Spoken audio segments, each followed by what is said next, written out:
Hi,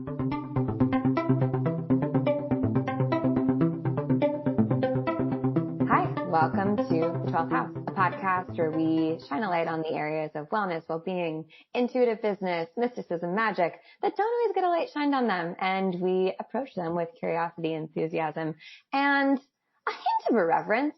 I'm Michelle Pelizon, the head witch in charge here at Holisticism, and I'm joined today by my lovely co-host, Wallace.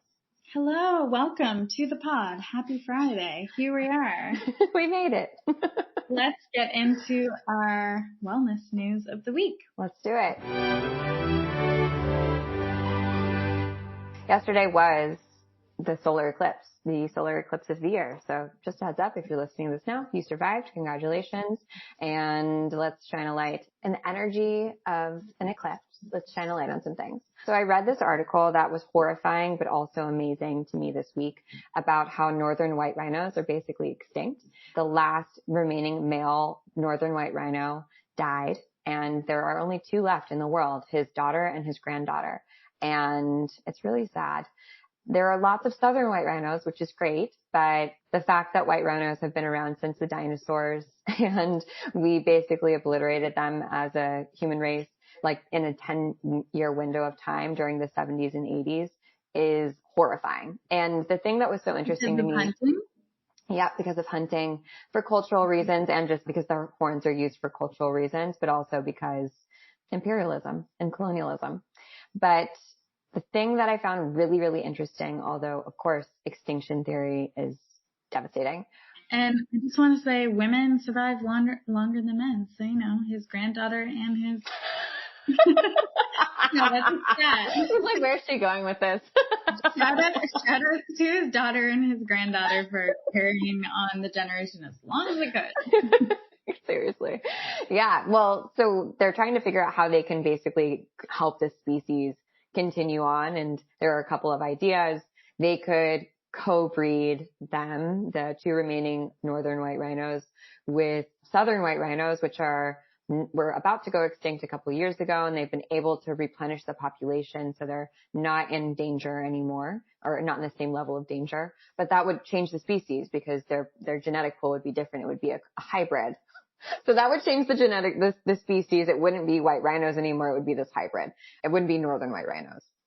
Other options are that we can clone. So they actually took sperm from this male white rhino before he died, and they have the option to artificially inseminate his daughter or his granddaughter, which is kind of gross, but also might be necessary for the continuation of the species.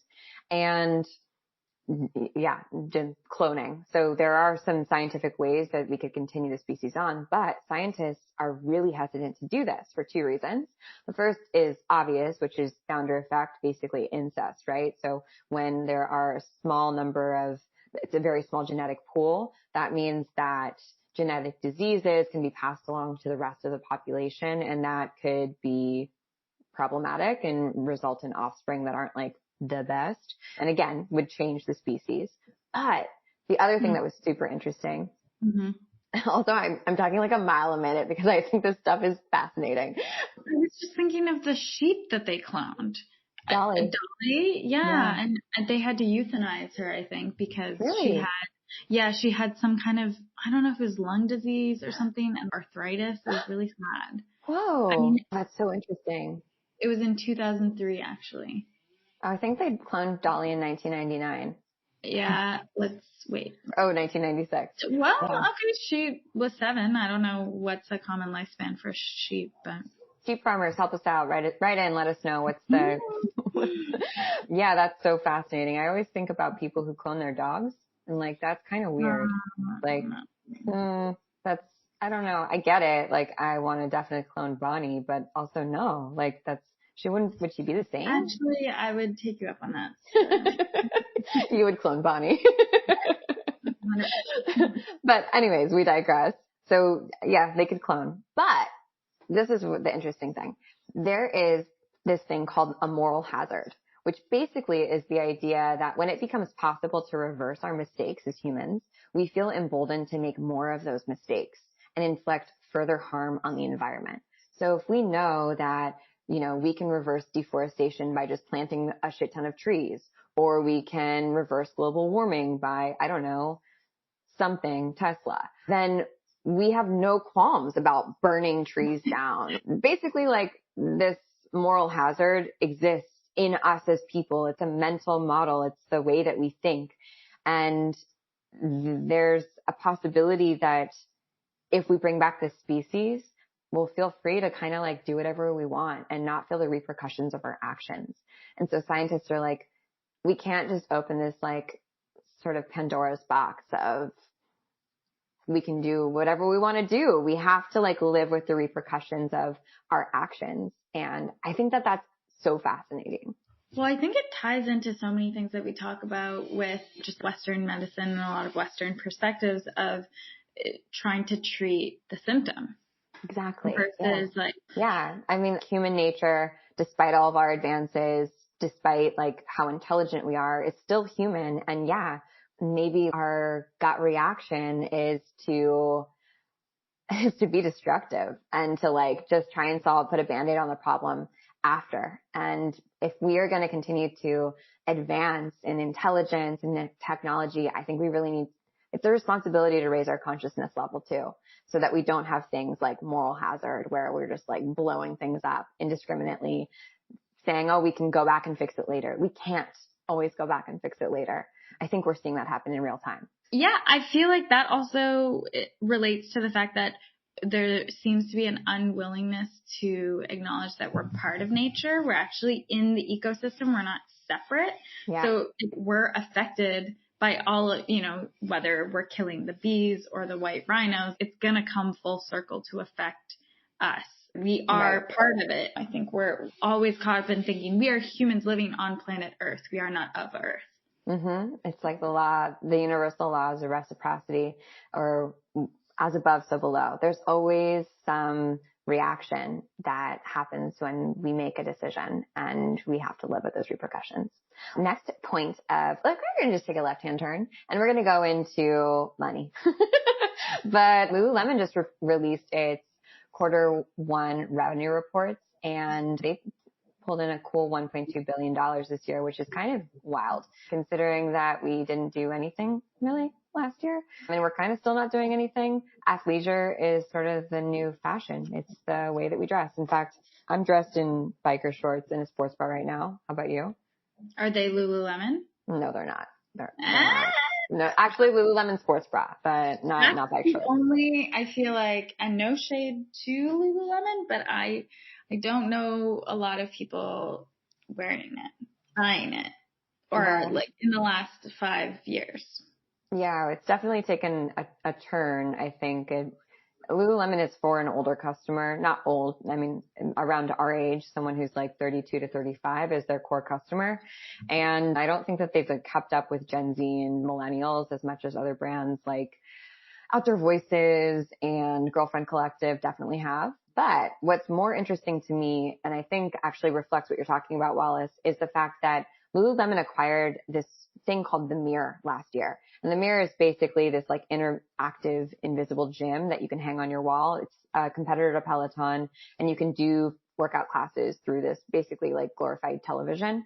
The Mirror was acquired for $500 million by Lululemon. It brought them in $275 million in the last year. And that means that they're going to make up their purchase in the next 2 years, which is like kind of phenomenal for an acquisition. And the most interesting thing is that the CEO of Lululemon said that the company is already seeing a large number of non-Lululemon guests owning the Mirror. So people who don't shop at Lululemon already are buying the Mirror and they're paying into Lululemon. And I think this is super interesting from a consumer perspective because there's a possibility that Lulu has like tapped their market, right? They've reached the point where they're just like, they can't get more market saturation. And in order to get into other areas and to get more consumers, they need to start thinking outside of the athleisure box and really move more into wellness or sport. And I think that the Mirror is going to be that possibility for them. And if it continues to grow at this rate, it can make up a significant portion of their revenues. And I mean, since we've now all agreed we just live in a Black Mirror episode constantly, people are okay with having a mirror talk to them and tell them what to do. Fucking freaks me out, but. Exactly. And I think that we can sort of like see into the future here, see into the Black Mirror, that Lululemon will probably end up maybe closing all of its, I could see this happening, a future where Lululemon closes all of its brick and mortar stores. It has all of its education about its technical products, like its pants and its sports bras, et cetera, done on the mirror while you're doing your workout. And that could be the future of retail. So we'll keep watching this, but Lululemon's customer has been changing and the pandemic has definitely impacted its business. And so its core business has to change too. It'll be interesting to see what they end up moving into. Do you want to talk about sex? Sex, yeah. Oh, sorry. I did not. I was like, wait, what article?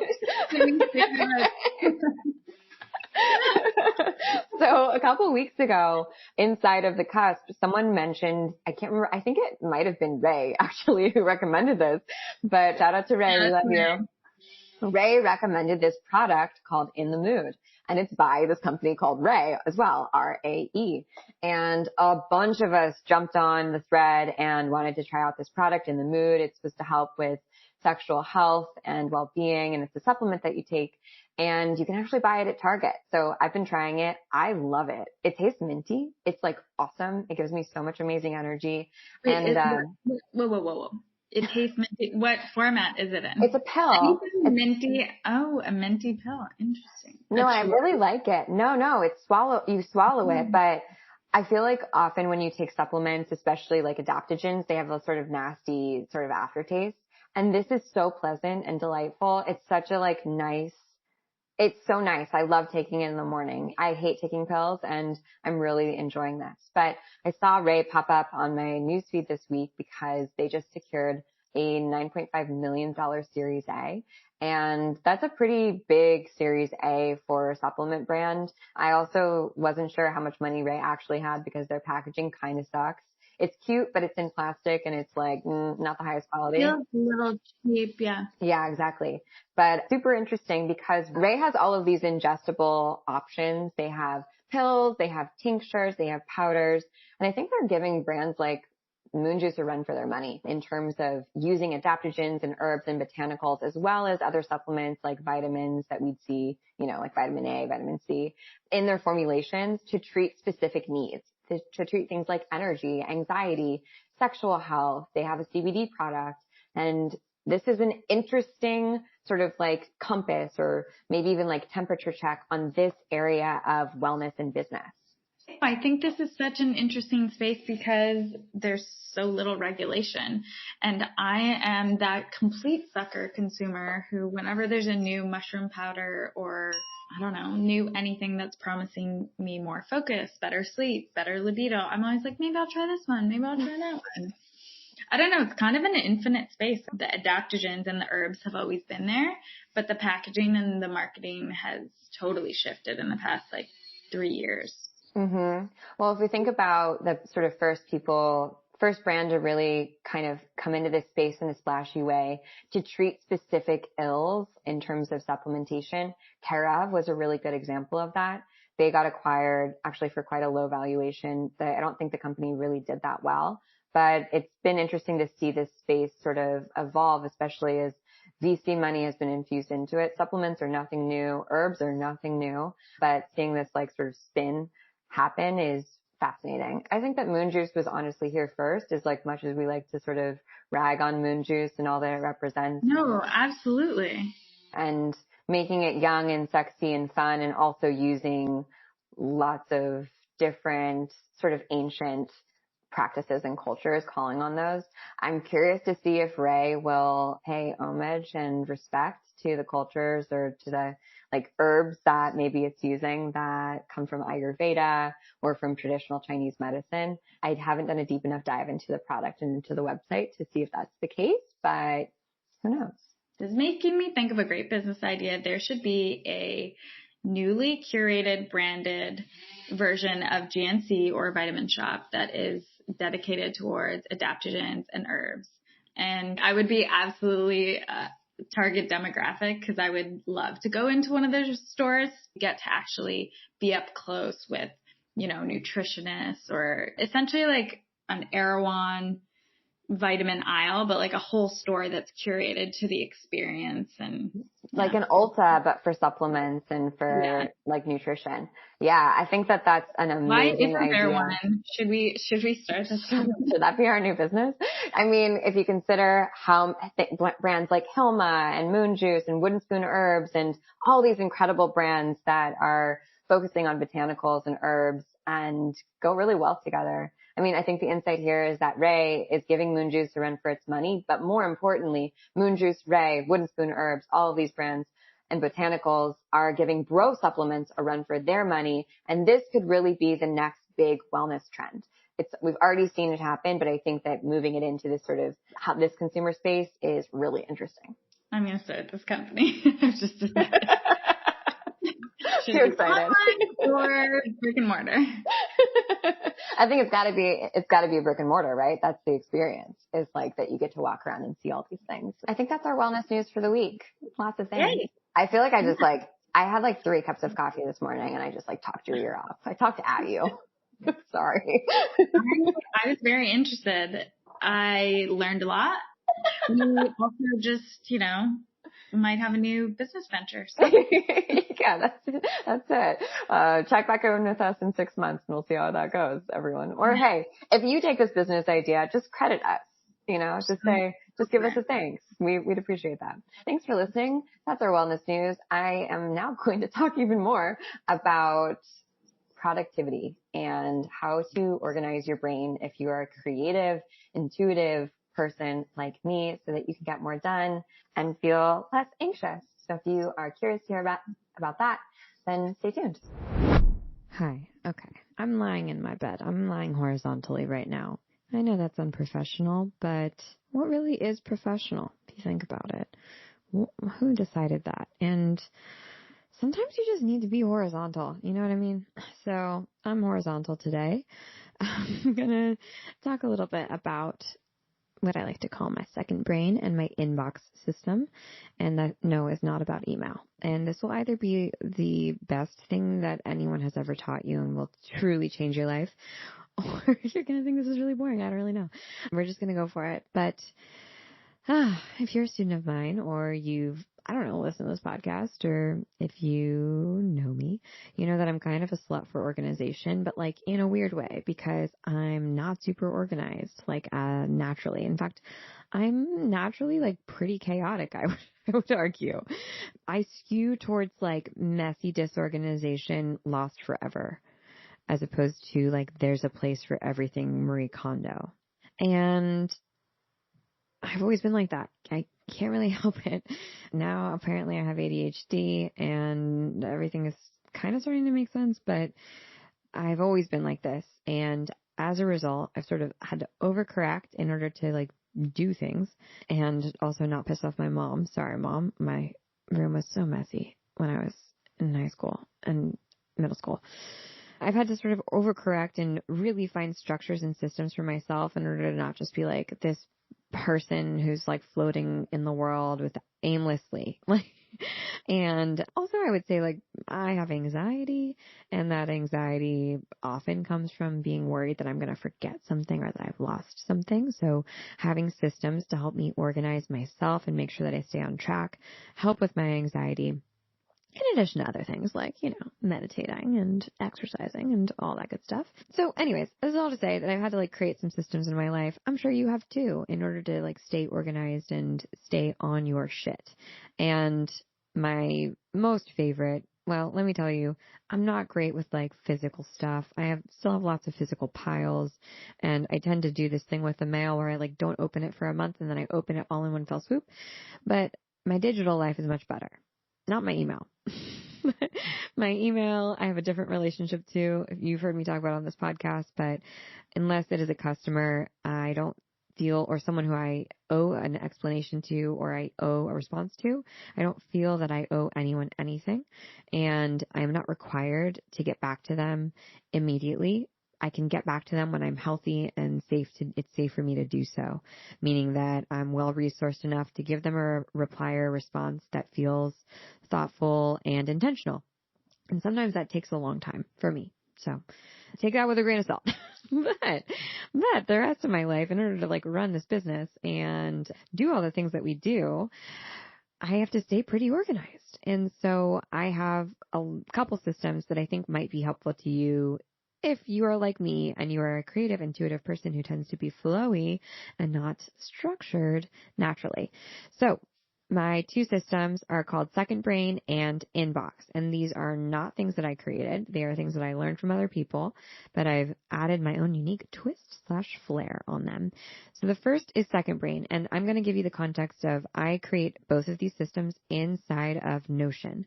Notion is a amazing piece of software that you can basically do anything in. It's like Google Docs meets Excel spreadsheets meets Dropbox meets, I don't know, like a website, like meets Squarespace. You can make everything inside of it. You can organize your entire life and you can have it private or public. You can share it with your team. It is the thing that keeps my business together. Instead of having Asana or ClickUp or another sort of thing, we use Notion and it's amazing. I use it in my personal life. I use it in my professional life. I use it with my private clients. I use it in all of the classes that I teach. I make workbooks inside of it. It is the best ever, and I'm obsessed with it. If you want to learn how to use Notion, I have a class called Notion 101 for Creatives. We'll put it in the show notes below, and it's really affordable. It's like a 2.5-hour class that teaches you the ins and outs of Notion. And if you're in the North Node, there's like 3 classes on Notion that are even more in depth than Notion 101 for Creatives. So if you're a North Noder, you already have access to all that, and you are already probably a Notion stan.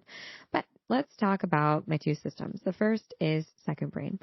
So when I was working in tech and I had to be a writer like all day long and make content all day long, I learned something amazing from my editor and also from my SEO, my search engine optimizer who I worked with. And my editor would always encourage us to constantly be reading, constantly be looking for new ideas. That's your job. When you are a writer, you have to pitch stories, right? So that always stuck with me, that I should always start every single day by reading and like looking at headlines or reading books and just seeing what was in the news, even if it wasn't directly related to things that I liked or was interested in, because that might inform a story that is applicable to what I was writing about. So always be reading, always be taking in data, always be catching information. And then my SEO, my search engine optimizer, when I was working with him one-on-one, the way we would work together is he would tell me, here are all the keywords that we want to rank for, and here's what I think the best article would be to write, and now go write it, research it. And so he taught me that when we pick a really good topic or for an article, to go and type in that keyword into Google and find the other top 10 articles that are already ranking for it. So let's say I was going to write a piece about cacao versus cocoa. Okay. Also like a versus sort of articles are amazing for SEO because you can use 2 keywords. So cocoa and cacao. Just a heads up. That article was ranking number 1 last time I checked. Still, like 5 years later. So anyways, I type in cacao versus cocoa and I look at the top 10 articles that came up on Google and I click on every single one, and my SEO would say, go in and look at them and see what they have in common. See what, obviously like what they have in common is what's helping them get ranked because they're on the top 10 page, and that means that it's working. So we should try to do the things that are working. And that was really helpful to me because it taught me that I didn't have to reinvent the wheel in order to be creative. Because sometimes, like, if you're so out there and so inventing the wheel and so visionary beyond everyone else, people just won't get it, right? You won't get on the first page of Google and no one will be able to see your stuff.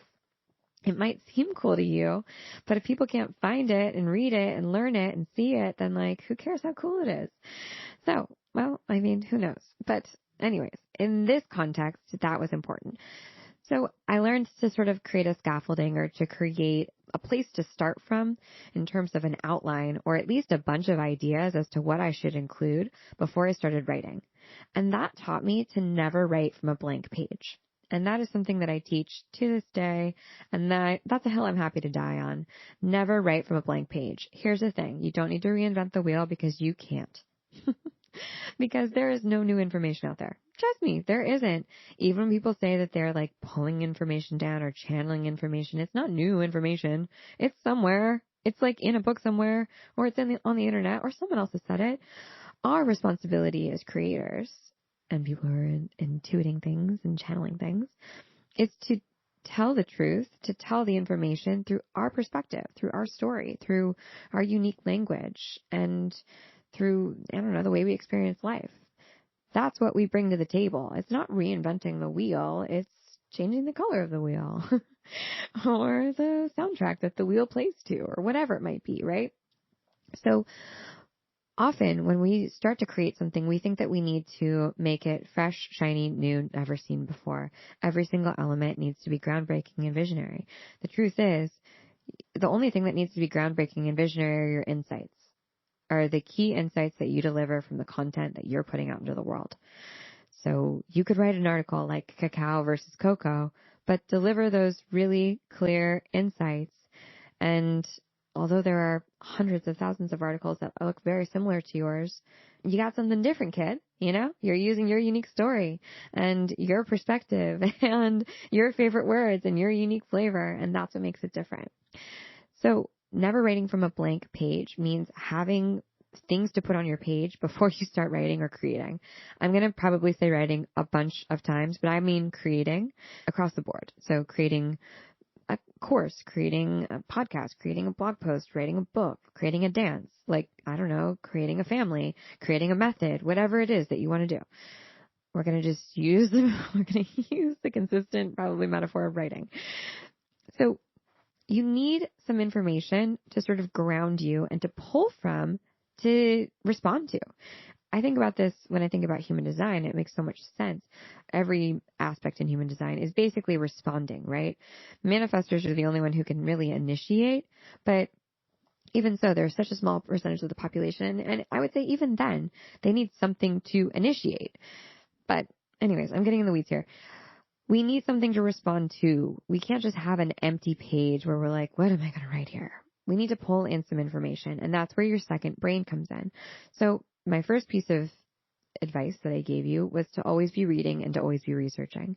And that can feel really tedious, right? Especially if we spend a lot of time reading and researching, but we can't remember what we read or what we researched. And that's where your second brain comes in. Your second brain is a place outside of your actual brain where you store information that's important to you. You can store your highlights from your e-reader. You can store emails that you love. You can store articles that are meaningful to you or podcasts that you found important. Yeah, maybe like this one. All of this will live in your second brain. And it's important to have it all in one place because you want to be able to locate your information when you need it. You want to be able to search for it. You want to be able to go into your second brain when you're having a moment that it's difficult for you to create or for you to focus, or you don't really know what to do next. And you want to pop into your second brain's library effectively and look through what you've got. What's interesting? What's sparking your curiosity or your fancy? And maybe what can you use from your second brain that you've researched that's applicable to an old, tired subject in a new way? For example, maybe I want to write about the tarot, right? And there are so many ways to write about the tarot. It has been done by so many people, and I'm certainly not the best or the smartest or the funniest writer to approach the tarot and the topic of the tarot. But maybe I go to my second brain because I'm like, what am I going to write about? I've got all these articles saved. I've got tweets saved. I've got books that I've read saved and the highlights of them saved. I've got an email that I absolutely love saved. Maybe I've even got some images saved from Pinterest or from Twitter or from Instagram that I thought were really inspiring. Maybe I stumble across something like, the 100 greatest mental models.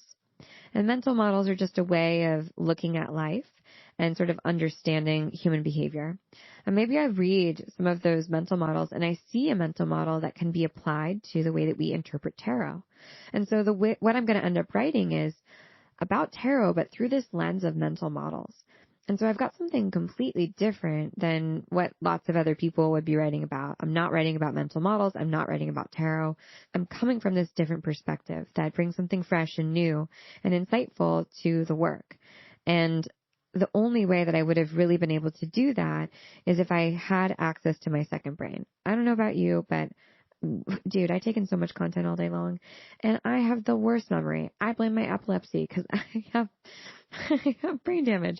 But, I would argue that we don't have as good of memories as we would like to have, even if we are relatively young people and healthy and taking care of ourselves.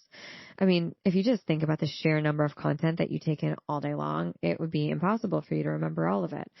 And that's what a second brain is for. It helps sort of open up that space in your brain so you don't need to hold on to facts and figures that aren't important, but you can still use what all the time that you spend researching and reading and taking information. It's not wasted. You're able to recall it when you need it and use it when you need it. So that's the first thing that I would recommend anyone set up who's a creative, intuitive person who makes things or who's in the process of making something, is setting up a second brain.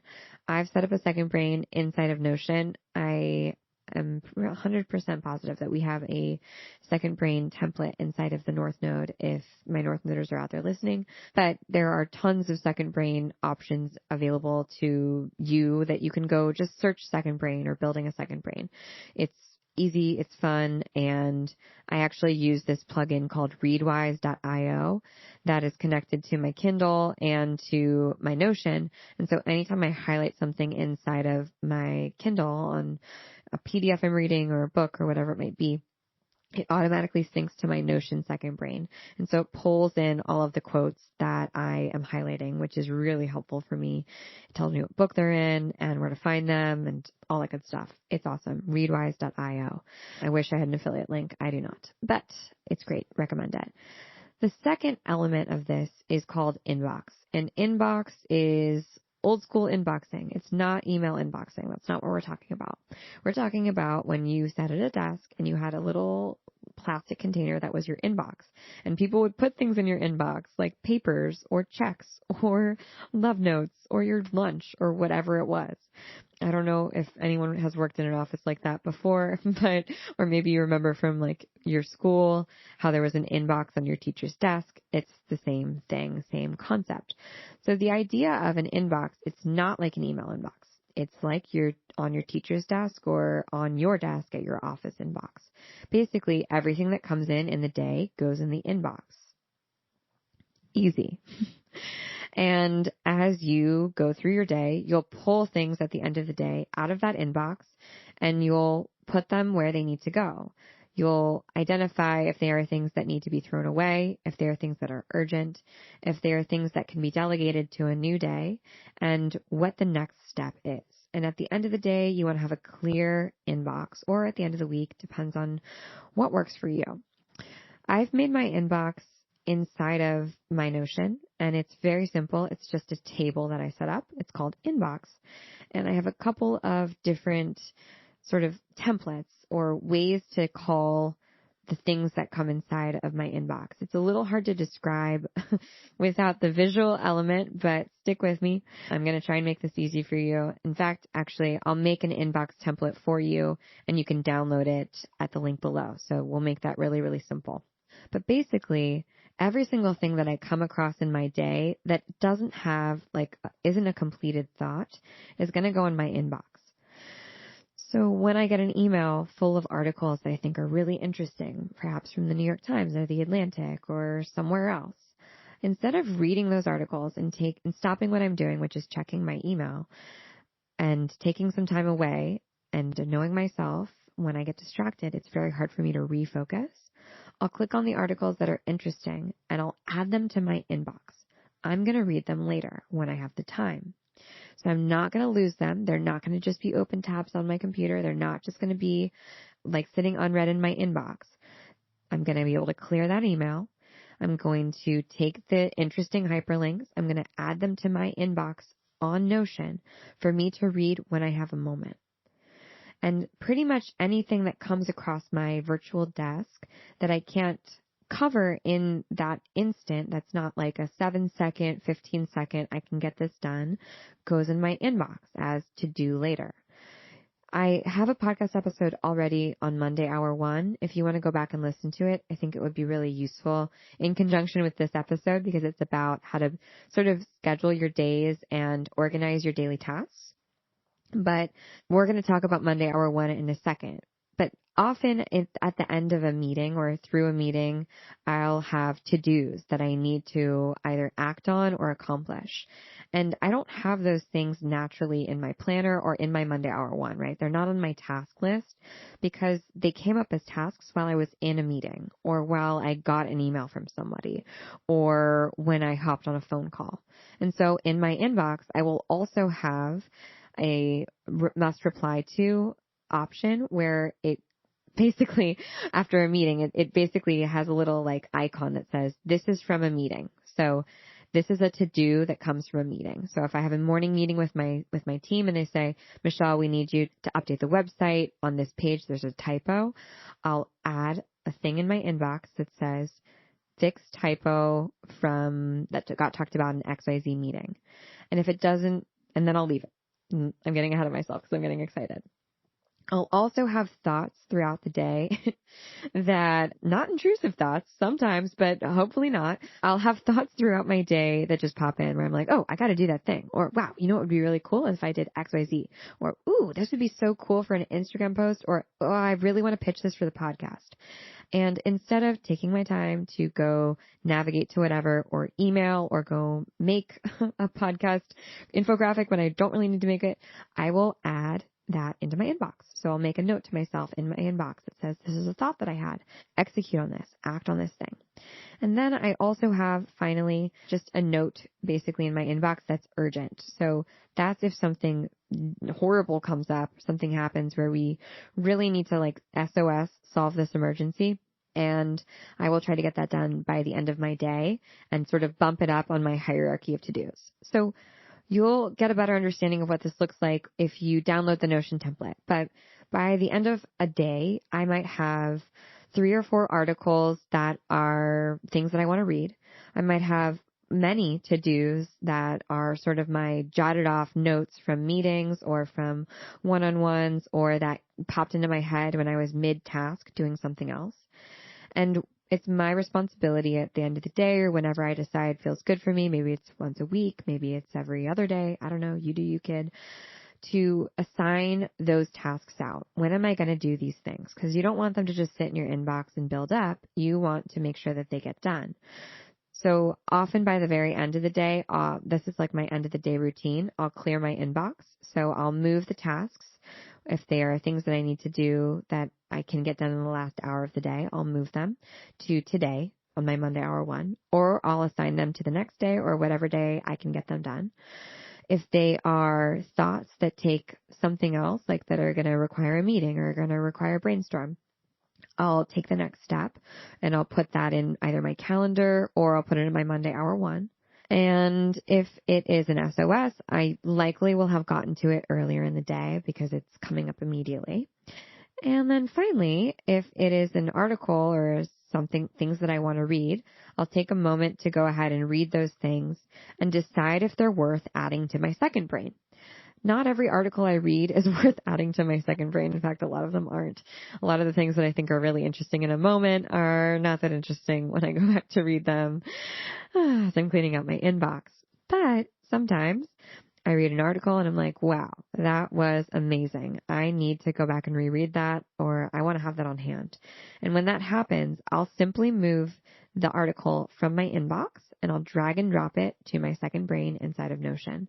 And from there, I can add things like tags or topics or other qualifiers that tell me more about that article and what I'm going to look for later when I am searching for it, or why I would want to go back and read it later. But having this system really helps me have a less cluttered inbox in my actual email inbox because I'm not saving things as to-dos for later, which I notice a lot of people do. They'll mark an email as unread when they haven't completed a task. And that is a really great way to lose things in your inbox and not get things done. I'm not perfect at this, by the way. I still do these things sometimes, but I really try not to do it because I know that that doesn't set me up for success. But I'm not perfect, so, you get what you get. It also, creating a second brain and creating an inbox helps you have an action step after meetings, which often is the place that gets us backed up, right? Where we're like, oh yeah, that's a great idea. And then we never execute on what we talked about in the meeting. And that's the worst thing ever. I mean, that's like why everyone wants to leave corporate America, right? And finally, just having a second brain is a really nice resource for you to have over time to see what you're reading and listening to and what's sitting with you. And it helps you create a relationship with the information that you've learned so that you actually remember it and so that you can actually use it in the future. And I think all of this is really important for intuitive and creative people because we're taking in so much, and in order to be deliberate in this world and really to take our brilliant ideas and shape them into reality, we have to have systems that help support us doing that. And I'm learning so much as an adult and recently that a lot of what I've done in my life has sort of been in response to not being able to be normal. Or I guess like do things the way that everyone else does them. And I've had to create these systems or processes or ways of looking at the world or understanding the world that makes sense to me to help me operate in this space. And I think that for anyone who's creative or thinks in a different way than maybe other people do, we have to find these little hacks and solutions for ourselves to help ourselves sort of like get on the same page as other people. And it can feel really paralyzing or really scary, or like we're just not made for this world. Like we're not made to operate in this way. We're not made to make an impact like other people, but that's just not true. We're just made to do it in a different way. And so whether you like my crazy option of second brain and inbox, or you create a system for yourself, I just want to encourage you, if you're an intuitive and creative person, to create a system for yourself that works, that feels supportive to you, that feels exciting to you, that feels like it gives you some space to breathe and create. Because one thing that we can't do as creatives is we can't truly sink down into what we're here to learn or bring into the world if we're constantly like trying to sweep up our mistakes and our messes and just like stay on pace like with everyone else. Because if we're that, then we don't have any spaciousness to like really sink in and let ourselves get to that deep unconscious work, which is deep work effectively, which is where all the good stuff happens. So if you're constantly like just trying to like keep your head above water, you're not giving yourself this, honestly, you're stealing from yourself and you're stealing from the world. You're not giving yourself the opportunity to go deeper. And we need you to go deep. So few people are willing to go deep in this, are willing to like excavate. And that's what we need more of. We don't need more of the superficial stuff. We don't need more of the like tap dancing on the surface. We need depth. We need groundedness. We need you. So there are so many ways to get to depth, right? And I honestly think that like having some structure and organization in your life can clear away the clutter, the mental clutter, and let you sink deeper. And that's to me really important. So, okay, that's all I have for you. I hope this was useful. And if you love this idea of building and melding strategy and structure with the intuitive and the magic and the creative, I think you'll love the North Node. It's like what we do and what we talk about, and kind of the theme every single month is how can we take a concept or idea and use the practical, pragmatic, structural side and marry that with the intuitive, mystical, magical, wonderful side. And that's my favorite thing to do. And it's such an amazing community of people who are willing and down to explore those ideas too. And it's really fun. So if you're curious to learn more, the doors to the North Node open on June 20th, the summer solstice. And we have a limited number of spots. This is the last time that we're opening the doors in the North Node because we are going to be at capacity after we open. We just can't offer the experience we want to offer to everyone with scholarships, with hands-on, with one-on-one coaching, with just like the magic that we can offer with our small, amazing team if we have 10,000 members in the North Node. So we got to keep it tight. And that's why we're closing the doors. So if you want to get in, there's a lot of spots open and a lot of scholarship spots open on the sliding scale. And we'd be honored to have you. So you can jump on the wait list and be the first to be notified. You'll get actually notified before everyone else gets notified that the doors are open. So if you want to snag your spot, make sure that you get on the wait list. And I think that's it. Okay. I hope that you enjoyed this. Let me know. Shoot me a note. Shoot me a note on Instagram or you can leave a review if you would like. And I will see you on the internet. Okay. Bye.